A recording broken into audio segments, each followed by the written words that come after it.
नमस्कार, news one India देख रहे हैं आप। मैं हूं आपके साथ आकांक्षा त्रिपाठी। बुलेटिन की शुरुआत करेंगे बड़ी खबर के साथ। आपको बता दें कि रुद्रप्रयाग के अगस्त्य मुनि में बीजेपी अध्यक्ष जेपी नड्डा ने जनसभा को संबोधित किया है। केदारनाथ से बीजेपी प्रत्याशी शैला रानी रावत के समर्थन में जेपी नड्डा ने लोगों से वोटों की अपील की है। तो आपको बता दें कि जेपी नड्डा ने ये अपील लोगों से की है और इस दौरान उन्होंने कहा, गांव-गांव में आसानी से बिजली मिल रही है, 5 लाख तक का स्वास्थ्य बीमा मिला। पहले इलाज कराने लोगों को घर बिक जाते थे इलाज कराने की वजह से, और आज किसी भी बीमारी का इलाज आसानी से संभव है। उत्तराखंड के विकास के लिए सरकार ने काम किया है और कर रही है। प्रधानमंत्री मोदी उत्तराखंड को अपना मानते हैं। तो जेपी नड्डा ने ये सारी बातें भी इस दौरान कही और ये वो खास बातें हैं जो जेपी नड्डा ने अपने जनसंपर्क अभियान के दौरान कही हैं। आपको बता दें कि जेपी नड्डा ने लोगों से मिलकर पार्टी प्रत्याशी के फेवर में वोटों की अपील की है। रुद्रप्रयाग के अगस्त्य मुनि में बीजेपी अध्यक्ष जेपी नड्डा ने जनसभा को संबोधित किया और इस दौरान ये सभी बातें उन्होंने कही। चुनाव की बेला है और चुनाव में लोग हर तरीके से अपनी बात को रखने का प्रयास करते हैं। आज चुनाव है, सब नेता आएंगे, कहेंगे मैं ये करूंगा, मैं ये करूंगा, मैं ये करूंगा। जनता के बीच में जाते समय आप एक बात जरूर कहिए, कभी किसी को क्या करेगा इसके आधार पर वोट मत दो, क्योंकि चुनाव में 4 दिन के लुभावने नारे तो सब दे देंगे। किसी को भी तय करना हो तो उसका तय करने का आधार ये होना चाहिए कि उस नेता, उस पार्टी ने पीछे क्या किया है, वही तय करेगा कि वो आगे क्या करने वाला है। इसको हमको याद है, पीछे हम लोगों ने काम किया है, उसी आधार पर हमको आगे भी आप काम करने का मौका दीजिए। ये हम आधार के रूप में आपको बताना चाहते हैं। मित्रों, जब मैं ये बात कहता हूं तो आपने देखा होगा कि हर नेता जो यहां से खड़ा होता है बीजेपी का, वह अपने रिपोर्ट कार्ड की बात करता है, अपने पार्टी के रिपोर्ट कार्ड की बात करता है। कभी आपने कांग्रेस पार्टी को रिपोर्ट कार्ड रखते देखा है क्या? कभी देखा क्या? कभी उन्होंने बात की कि हम ये किया, हमने ये किया, हमने ये किया? वो हमेशा क्या बात करते हैं, देखो कैंडिडेट नदी के इस पार का है, उस पार वाले वोट देंगे नहीं, इस पार वाले को संभाल लो। देहरादून में आज बीजेपी अपना दृष्टि पत्र 2022 जारी करने जा रही है। आपको बता दें कि केंद्रीय मंत्री नितिन गडकरी बीजेपी के दृष्टि पत्र का विमोचन करेंगे। बीजेपी के दृष्टि पत्र में स्वास्थ्य, रोजगार, ड्रग्स पर नियंत्रण, आत्मनिर्भर उत्तराखंड की एक झलक हो सकती है। बीजेपी प्रदेश अध्यक्ष मदन कौशिक ने कहा कि जनता के सुझावों से ही 2022 के लिए इस दृष्टि पत्र को तैयार किया गया है। वहीं मतदान से पहले अब बीजेपी की टॉप लीडरशिप के ताबड़तोड़ दौरे भी उत्तराखंड में हैं। उत्तराखंड चुनाव को लेकर बीजेपी के स्टार प्रचारक मैदान में उतरे हुए हैं। कल प्रधानमंत्री नरेंद्र मोदी भी श्रीनगर में जनसभा करेंगे। उसके बाद 11 फरवरी को प्रधानमंत्री मोदी अल्मोड़ा में जनसभा करेंगे और इसके अलावा यूपी के सीएम मुख्यमंत्री योगी आदित्यनाथ भी उत्तराखंड में जनसभा की तैयारी को लेकर उनकी भी तैयारियां चल रही हैं। तो लगातार बीजेपी की ताबड़तोड़ रैलियां और जो स्टार प्रचारक हैं वो भी लगातार जुटे हुए हैं। दृष्टिपत्र ये जनता का दृष्टिपत्र होगा। इस दृष्टिपत्र में आप देखेंगे, चाहे वो समाज का कोई सा वर्ग हो, सबको हमने समाहित किए गए, सबकी सलाह मशवरा से किया गया, सबसे बातचीत करके किया गया। ये दृष्टिपत्र भारतीय जनता पार्टी ने जो दिया है, ये एक्चुअल में जनता का दृष्टिपत्र है। और आप देखेंगे कि अन्य राजनीतिक दलों ने जो एक घर में बैठकर दृष्टिपत्र तैयार किया है, हमने जनता के बीच में जाकर तय किया है। प्रधानमंत्री जी भी आ रहे हैं, गृह मंत्री जी भी आ रहे हैं और भी सभी नेता आ रहे हैं। तो मैं समझता हूँ कि भारतीय जनता पार्टी लगातार निरंतर अपने कार्यक्रमों से और संगठनात्मक आधार पर जनता के बीच में जाकर अपनी सब उपलब्धियां, डबल इंजन का महत्व, ये सब हम जनता को बता रहे हैं। मुझे पूर्ण विश्वास है कि हम लोग 2017 से बड़ी विजय प्राप्त करने की तरफ।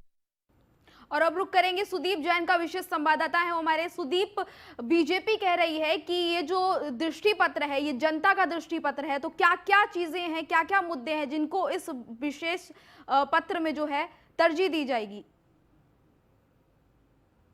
पत्र जारी करने जा रही है। केंद्रीय मंत्री नितिन गडकरी देहरादून होटल में पहुंच चुके हैं, थोड़ी देर में वो कार्यक्रम स्थल पे आ रहे हैं। इस दृष्टि पत्र में भारतीय जनता पार्टी का ये कहना है कि उन्होंने जिलेवार, ब्लॉकवार अपने लोगों से, स्थानीय लोगों से राय और सुझाव मांगे थे कि अगले 5 सालों में रोजगार, बेरोजगारी दूर खत्म करने के लिए, किसी के क्षेत्र में, विकास के क्षेत्र में, निर्माण के क्षेत्र में, और क्या वो टेक्नोलॉजी हो जिससे स्वरोजगार बढ़े और इस पर सरकार क्या काम करे, लोगों का क्या है, लोग क्या चाहते हैं। इन सारी चीजों को जो अलग अलग जिलों से भारतीय जनता पार्टी की नेताओं को जो राय मिली उसको संकलित किया गया। दृष्टि पत्र कमेटी के अध्यक्ष जो हैं वो पूर्व मुख्यमंत्री डॉक्टर रमेश पोखरियाल निशंक हैं। उनकी अध्यक्षता में एक टीम थी जिसमें मंत्री सुबोध उनियाल व राज्यसभा सांसद नरेश बंसल व अन्य लोगों को शामिल किया गया था। इन सभी सुझावों को लेते हुए दृष्टि पत्र तैयार किया गया है। इसमें हर वर्ग की बात को शामिल किया गया है। अभी थोड़ी देर में जब ये जारी होगा तो उसकी और फाइन डिटेल मिल पाएगी कि आखिर पार्टी में किन किन मुद्दों को, किन किन बिंदुओं को तवज्जो दी है। साथ ही हम इस बात की भी समीक्षा करेंगे कि 2017 में जो भारतीय जनता पार्टी ने घोषणा पत्र जारी किया था उसके कितने वायदे आज वो पूरे कर चुकी है, या 2017 में जारी घोषणा पत्र के छूटे हुए बिंदुओं को क्या वो 2022 में भी लेकर आ रही है कि यदि हमसे ये विषय रह गए तो हम इसको 2022 में भी स्थान देंगे। तो निश्चित तौर पे आज का ये बड़ा दिन है भारतीय जनता पार्टी के लिए। कल प्रधानमंत्री नरेंद्र मोदी आ रहे हैं। 14 तारीख को चुनाव है, यूं तो कल पहले चरण का चुनाव है, पर भारतीय जनता पार्टी को दृष्टि पत्र लाने में थोड़ी देर हो गई क्योंकि केंद्रीय मंत्री का समय मिलने में उन्हें थोड़ी बाधा आई। आज ये भारतीय जनता पार्टी की जो समस्या थी, जो दृष्टि पत्र आने में देरी थी, ये आज दूर होने जा रही है और उससे थोड़ी देर बाद दृष्टि पत्र जारी कर दिया जाएगा। जी सुदीप, घोषणा पत्र आने में देर तो हुई और लगातार जो पार्टियां हैं, विपक्षी पार्टियां, वो भी इसको लेकर तंज कसती आ रही हैं और अब आज वो दिन है जब दृष्टि पत्र जारी करेगी बीजेपी। लेकिन आप ये बताइए कि इसको लेकर तैयारियां किस तरह की गई हैं? देखिए, बहुत व्यापक तैयारियां की गई हैं। एक निजी होटल में बहुत खास सज्जा का इंतजाम किया गया है, वीडियो वॉल लगाई गई है। इनके सारे बड़े नेता, पूर्व मुख्यमंत्री त्रिवेंद्र सिंह रावत, पूर्व मुख्यमंत्री तीरथ सिंह रावत और पूर्व मुख्यमंत्री और पूर्व केंद्रीय मंत्री डॉक्टर रमेश पोखरियाल निशंक, राज्यसभा सांसद नरेश बंसल, केंद्रीय मंत्री नितिन गडकरी की मौजूदगी में दृष्टि पत्र जारी होगा। दरअसल उत्तराखंड में 4 धाम हाईवे प्रोजेक्ट और बड़ी सड़कों, विशेषकर अभी हमने बजट में देखा भारतमाला प्रोजेक्ट को पैसा मिला है, तो ये सारे कहीं ना कहीं काम नितिन गडकरी जो कि केंद्रीय सड़क परिवहन एवं जहाजरानी मंत्री भी हैं, उनके विभागों से जुड़े हुए हैं। लिहाजा पार्टी ने गडकरी, जो केंद्रीय मंत्री नितिन गडकरी हैं, उनको ही मौका दिया है कि वही आए दृष्टि पत्र जारी करने, क्योंकि पहाड़ों में रोड का नेटवर्क बहुत बड़ा है और आगे आने वाले समय में और भी बढ़ने जा रहा है। क्योंकि भारत सरकार ने अपने बजट में रोपवे को भी अप्रूवल दिया है, जो पहाड़ों के लिए, विशेषकर हिमालयी राज्यों के लिए बहुत जरूरी है। तो आज का दिन ये बड़ा है और भारतीय जनता पार्टी इसे बड़े इवेंट के रूप में कर रही है। जी सुदीप, तमाम जानकारी के लिए बहुत बहुत धन्यवाद आपका। आगे बढ़ेंगे। कांग्रेस प्रदेश अध्यक्ष गणेश गोदियाल ने अपने विधानसभा क्षेत्र में बिसल्ड गांव में जनसभा का आयोजन किया और जनसभा को संबोधित करते हुए उन्होंने कहा कि क्षेत्रीय विधायक धन सिंह रावत निर्वाचन आयोग के नियमों का उल्लंघन करते हुए जनता को प्रलोभन दे रहे हैं और जो कि साकार नहीं होता दिख रहा है। आपको बता दें, उन्होंने कहा कि क्षेत्रीय जनता समझदार है और उनके प्रलोभन में नहीं आने वाली है। इस दौरान उन्होंने जनता से भी अपील की और अपील करके उन्होंने कहा कि चुनाव में कांग्रेस के पक्ष में ही वोट करें। वहीं जनसभा में पहुंचे पूर्व कैबिनेट मंत्री डॉक्टर हरक सिंह रावत ने कहा कि क्षेत्रीय विधायक द्वारा जनता के साथ छलावा किया गया, जिसका खामियाजा 2022 विधानसभा चुनाव के परिणाम में भुगतना होगा। राजस्थान से, बिहार से कई लड़के उनकी जबरदस्त लहर है। भारतीय जनता पार्टी सरकार से नौजवान, कर्मचारी, शिक्षक, गरीब सब लोग नाराज हैं और इस बार गणेश गोदियाल जी प्रचंड बहुमत से हमारे इस श्रीनगर विधानसभा से चुनाव जीतेंगे। पूरी तरह जगह जगह उनके साथ लोग आशीर्वाद देने के लिए जन सैलाब उमड़ रहा है और हमें पूरा भरोसा है कि गणेश गोदियाल जी इस समय भारी बहुमत से जीतेंगे, क्योंकि रोजगार कांग्रेस पार्टी ने जो वायदा किया है, हम 4 लाख नौजवानों को रोजगार देंगे, हम गैस का सिलेंडर 500 से नीचे रखेंगे। ये मुझे कई शिकायतें मिली हैं कि भारतीय जनता पार्टी के लोग क्षेत्र में ऐसे बहुत ही निचली हरकतों पर आ गए हैं कि जो लोकतंत्र में मान्य नहीं है।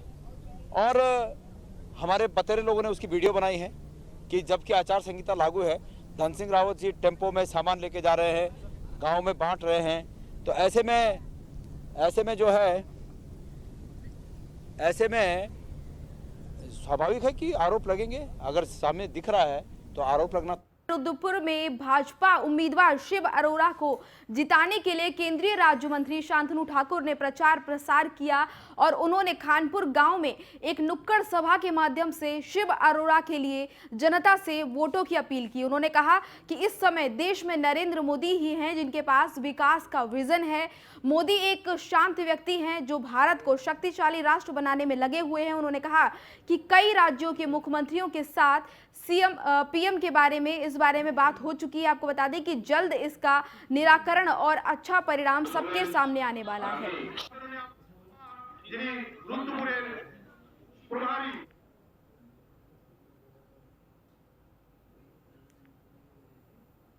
भारतीय जनता पार्टी का सरकार अगर बनता है तो केंद्र और राज्य का जो मिल होता है, बंधन होता है, इस बंधन में डबल इंजन का सरकार होने से केंद्रीय का जो बजट होता है, जो राज्य के लिए बजट तैयार करता है, जो फैसिलिटीज़ देते हैं, वो सब इजीली मिलता है।